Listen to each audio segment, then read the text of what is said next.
Hi everyone. สวัสดีค่ะ This is cut 3.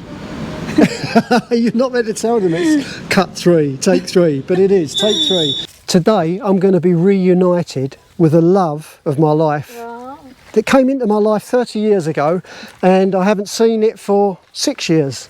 Come and see what I'm talking about. Completely unimpressed with my guitar playing. You don't know talent when you hear it. And you're thinking, no, I've got to get out of here. It's not in the jungle. Oh, here we go. It's a lovely place. And you've got 30 minutes and you're back in. The boss is talking. And they got something near here. We take you in a minute.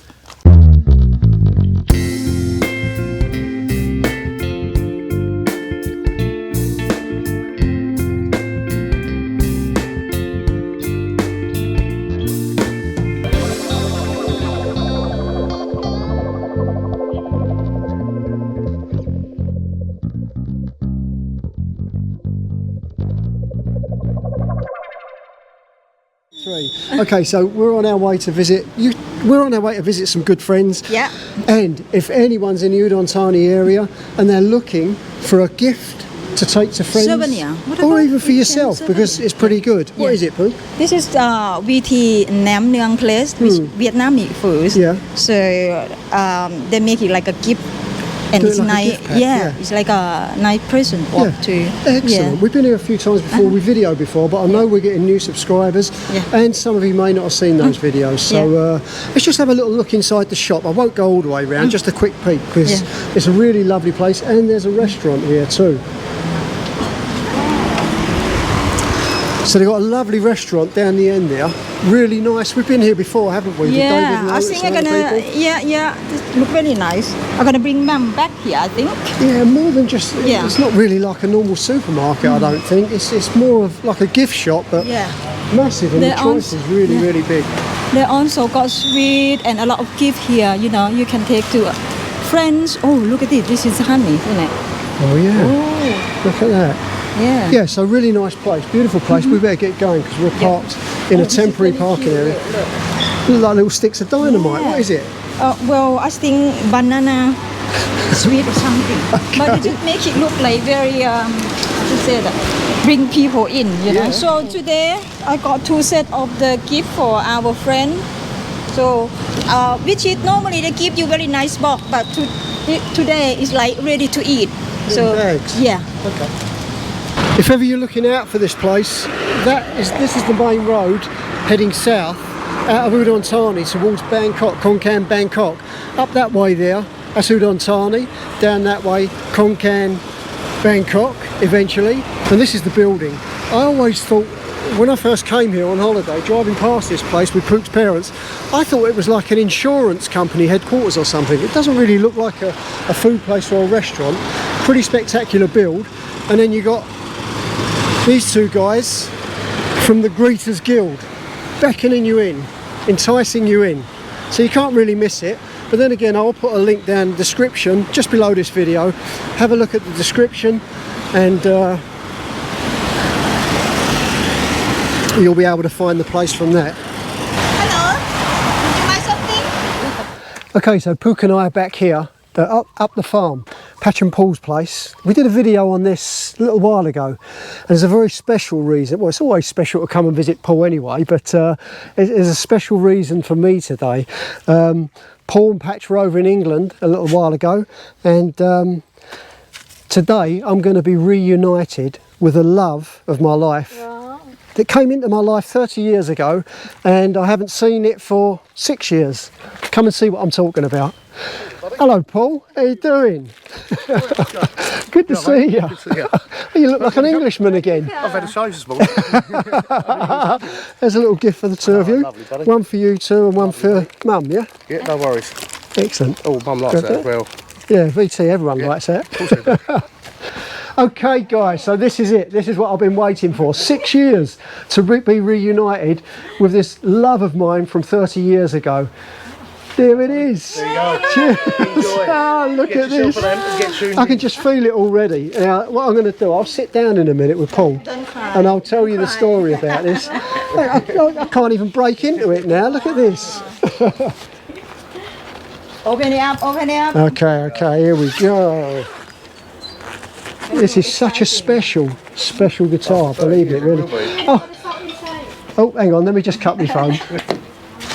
So I said to my mate Mark, who's been looking after this for me in the UK, I said, Mark, can you just like get a bit of bubble wrap or something, stick it around the headstock, because those thing, you know, the tuning pegs get knocked. He went, yeah, I'll find something. I hope he washed that sock before he stuck it on there. Oh, you know, it did. Man thing is easy way. In a couple of weeks, if you say I've got an odd sock. Yeah, I'll post it back to you, Mark. Honestly, Mark, I appreciate this so much. I really do. I really do. He took a bit of a drive from South London. Look at it. Look, it's like it was when I left it. This has been stuck in Mark's loft for 6 years. Maybe in English egg in it a lot. No, not in England, love. Look at that. It is beautiful. The detail on it. This. And like I say, I'll tell you the full story. It's probably out of tune. I would imagine so. Yeah. Okay, I'll tune it up in a minute and embarrass myself maybe. Paul, thank you so much. Honestly, this means so much to me. It really does. I always help a friend out, you know that. It means a lot. It really does. It won't fill up with cocaine and we was going to have a few. You sure inside? Oh, it's beautiful. More beautiful than I remember it. It's a lovely. So I've asked Paul if we can have another quick look round here. I know most of you saw it. The last video I did with him got a lot of views, and there's been some progress here since we were last here. I want to show you that because this place is well worth a visit and a stay at their homestay. But we'll go into that in a minute. But like I say, I don't think, maybe some people could, but I don't think Paul realised how much this guitar meant to me. It's certainly not. I mean, you've had it for 30 years. You've been apart for 6 years, and it's just travelled all the way around the world from the UK. So I want you to tell me why it's so important. Right, it's like I've got bittersweet memories about this. So let me tell you as quick as I can. I won't go into too much detail. So I'd only ever owned acoustic guitars when I was younger. I was a drummer, by the way, but guitars weren't that important to me. Gave up the drums, started playing guitar. In 1995, I decided I was going to buy my first electric guitar. In Eltham, close to where I was living, there was a guitar shop called Flying Apple near Wellall railway station. And I walked in there and I saw this on the wall. There was lots of guitars, but I saw this, and just looking at it, I didn't know anything about it, the kind of history regarding this. But just the look of it as an ornament hanging on the wall, it's a beautiful guitar. astounding. You know, this here, the pick guard is like a tortoise shell. You've got this beautiful banding around the edge. You've got this lovely veneer on it as well, and a bit more banding there. It just felt nice as well, just holding it. Not that I was an expert on guitars, but it felt good. So anyway, this young oik came over to me, a young guy, like, looked a bit of a hippie, mad hair and all that. He came over. That's the bittest part of the story. From me talking to him about this guitar, we became good friends. Genius guitarist. He taught me a lot about guitars. He became my business partner. We ended up doing music promotion all around London. We ended up with our own live music venue. And he was the one who ended up, I started an IT company, built the company up big. I gave him half the company because he was a good coder, and he ended up ripping me off. I lost everything. Everything I lost was through him. So that's the bitter side. The sweet side is having this guitar. When I was in the shop, he said, oh, you might like this one. I said, I like the look of it. It wasn't very expensive. It's a Hohner, and the model is called the Prince with a Z, the Prince. Now this guitar was what Prince chose, you know, Purple Rain Prince. He chose this guitar made by Hohner before he was famous. He didn't have much money, and he played that. So he knew his stuff, and for him to have a guitar like this, it must be a reasonable build. You look at Prince on any stage, he's playing this guitar, but he had this, the cheap make, when he was younger. And obviously went up a level. What they did, because he suddenly started becoming famous, this company made one. Oh, and at that time, Fender said, oh, Prince, we'll make a guitar for you, same as what you've got, but of course it's got the Fender headstock. So this company made their guitar with the Fender headstock. Fender sued them, said you can't do that, so that's why they made it with this headstock. But they called it not Prince, the Prince.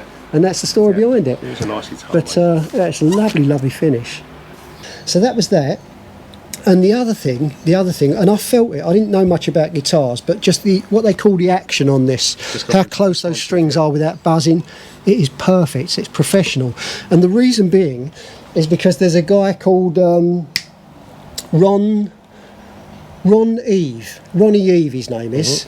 Now, in music circles, he was a famous roadie for a lot of bands, but he was Mark Knopfler. You know Mark Knopfler from Dire Straits? Yeah. He was his personal guitar tech and roadie for years, top notch. Yeah. Now, when I bought this, the guy who owned the music shop, he knew him. Ron, the guitar tech, he came from Bromley, just down the road, and he was the man who set this up.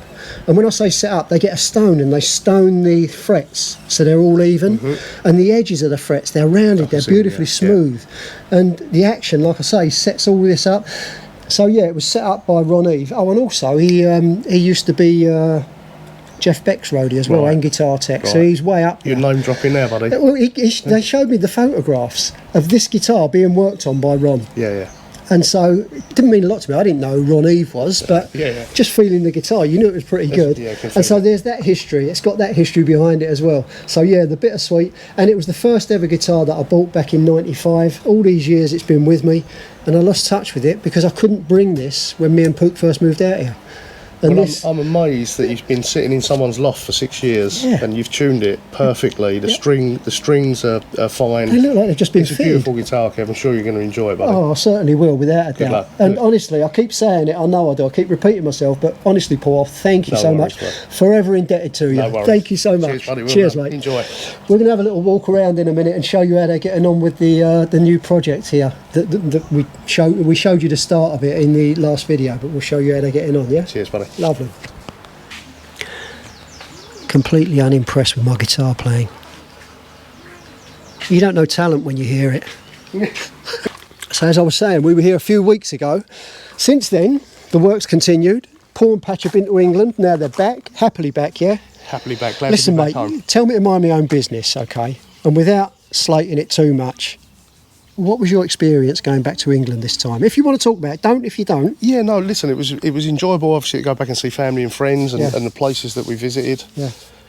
But it just feels like the rug's been pulled from under the feet of the people and the country. Yeah. Given I mean, for a long time I've been saying it's going downhill, but it's just gone from bad to worse, and I don't see any way back now. No? No, I think it's absolutely gone. It's horrible, isn't it? Yeah, it's a horrible feeling. Yeah. Yeah, to go back to the mother country and not be impressed at all. The joy of it for you is the fact that you knew you were coming back here. Yeah, of course, yeah. I'm there for a limited amount of time. That's right, yeah. Dipping your toe in, then back out. Oh, that's enough. That's Get enough. away. That was enough. But yeah, no, I enjoyed it. And let's be fair, I mean, the UK is full of beautiful places to visit. I saw from your pictures on your Facebook. The scenery. Did you put those pictures on your...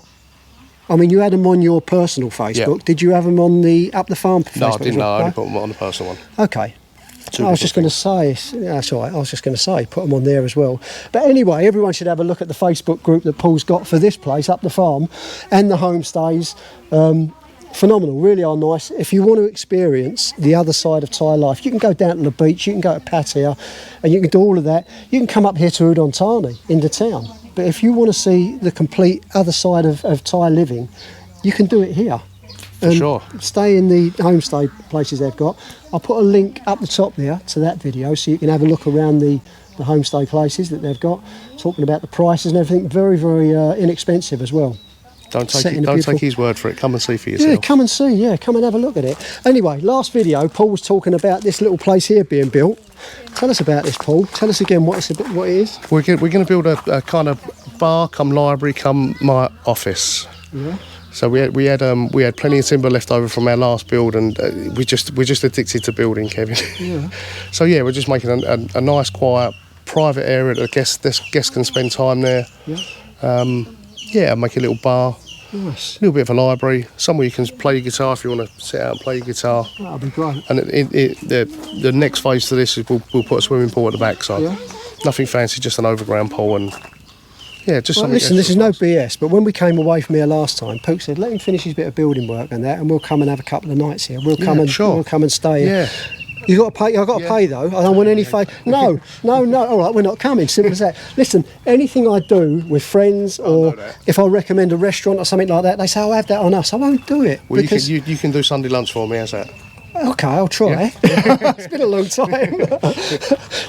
You'll have to come over to ours and I'll do your breakfast one day. Have one of our breakfasts. Let's have a little look around. So these spindles, where'd you get these spindles from? Oh, they was from one of the first houses that we bought in the village probably 7 years ago. Yeah? And they've just been stored up the back of the farm.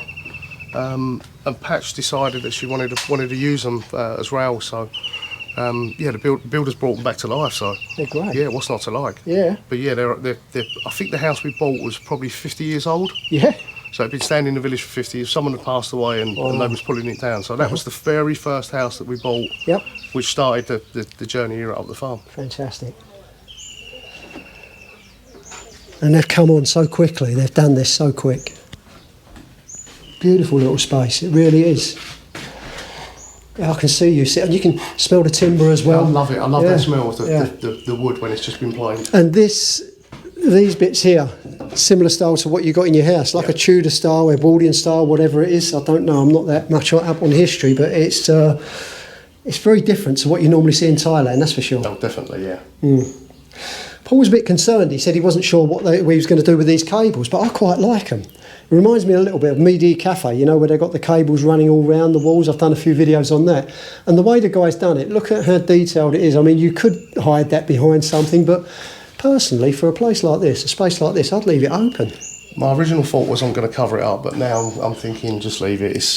Well, they've put a lot into it, haven't they? Yeah, he's put a load of work. It's tidy work. And also, I've worked in construction for many years, and I tell you, you're hard pressed to find an electrician that'll finish off like that. Well, look at the spacing between those clips as well. Yeah, he's done a good job. He always does a good job. Almost like he's measured the gaps between them. And then out here, tell us what you're doing out here, Paul. So we're going to build a friend of ours actually built a fairly similar. He built an old cow barn, which is a rice house. Yeah. From one of his friends in a local village where he lives. Done a kind of similar thing to what we've done, but he added a swimming pool at the back. Not an in-ground pool, just an overground. Yeah. 4 metre by 2 metre, like a plunge pool, about 1.5 metres. So we're gonna put one of those in, put a skimmer on it, put a pump on it, and just enclose it in a little bit, Kevin, so you're out of the sun, put a new roof on. So nice. I'm looking forward to that when in the hot season where I can take a quick plunge and have a beer at the pool. Wonderful. Why not? I know what you said. This is it. No more. Yeah. Are you serious? It's the last build. Yeah, last one. Really? Yeah, last one. Well, okay then. All right, last build. But then you're going to have loads of time to play guitar. So you want a little chair in the corner there, a little rocking chair, and that's it. Definitely. Bring your guitar over here. Yeah, without a doubt. And bring my old egg chair over. I'll bring mine, and in the privacy of your place, we can embarrass ourselves with our guitars. I'll even put the karaoke out and sing. So yeah, as always, links down in the description, and check the place out. I'll put links to their website and Facebook and everything else. But really, honestly, I'd highly recommend anyone who wants to experience the rural side of living in Thailand, come and stay here. It's almost like a little safety way of doing it. You're not too far away where you can't get back. Yeah. You know, if it's not for you and you're thinking, no, I've got to get out of here. It's not in the jungle. Oh, here we go. It's a lovely place. And you've got 30 minutes and you're back in. And the boss is talking. And they got something near here. We take you in a minute. Oh, we're going on from here, yeah? Coffee shop and bistro in the village. So. Who owns that? There's a family in the village that own a processed food production site there. Okay. And they've just tagged it onto the front of their house. So it's looking really good, and we've been watching their progress for over a year. Yeah. Waiting for it to open. It's finally opened this week, so yeah, we'll go and get a coffee. Okay, we'll go and grab a coffee and I told you. We'll go and have a look at that as well. So this is the coffee shop that Patch and Paul have brought us to, just a couple of minutes away from up the farm, their homestay. Kena Station, cafe and bistro. Let's go inside, let's have a look. I was just speaking to Paul, and he said to me, for a selfish reason in a way, he wants this to survive, not just for the family and their business, but you know, it's close to where they live, and having a little bolt hole like this close to where you live, just to come away, have a coffee just a few minutes away from your house. It's a really strange thing. You're very close to your house, but just to get a break from your home surroundings sometimes, come out to a place like this. Oh, these are different. Look at these. They look like little Sputniks ready to take off. Little gas cylinders turned into stools and tables. The old butcher's bike there. In London, the butcher boys used to use those to deliver meat from the butcher shop. Let's have a quick look out the back. Lovely view there over the wonderful countryside. Rice fields are starting to show up that beautiful green now. We've got a seating area out the back here, again overlooking this wonderful countryside. Just 30 minutes away from the centre of Udon Thani. Central Plaza, 30 minutes away and you're here. Very busy there.